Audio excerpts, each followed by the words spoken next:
మల్లారెడ్డి గారు నేనే కదా సార్. మల్లారెడ్డి అంటే మీరే కదా. ధన్యవాదాలు అధ్యక్ష. 2 విషయాలు చెప్తా అధ్యక్ష.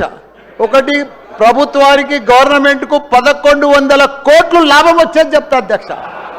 రెండోదేమో మా మేడ్చల్ కౌన్సిలర్లు, కార్పొరేటర్లు, సర్పంచ్ల బాధ చెప్తా అధ్యక్ష. 2 నిమిషాలు. ఒక్కటే చెప్పు. 1100 కావాలా? 1 నిమిషంలా.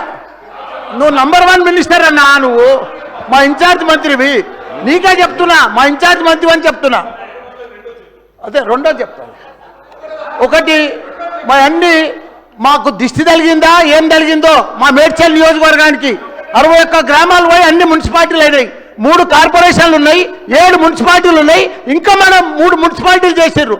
మాకు కౌన్సిలర్లు, కార్పొరేటర్లు అంతా కూడా 10 ఏళ్ల కోసం రిజర్వేషన్ తెచ్చినుండ్రి మా టీఆర్ఎస్ ప్రభుత్వం. ఇప్పుడు 5 ఏళ్లలోనే మొత్తం సమాప్తి చేసిరు కాబట్టి వాళ్ళంతా బాధపడుతుండ్రు.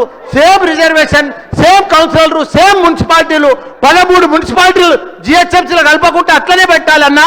దయచేసి శ్రీధర్ అన్న అదొక్కటి మనవి. రెండోది, మీకు లాభం వచ్చేది చెప్తా. 1100 మంత్రి గారు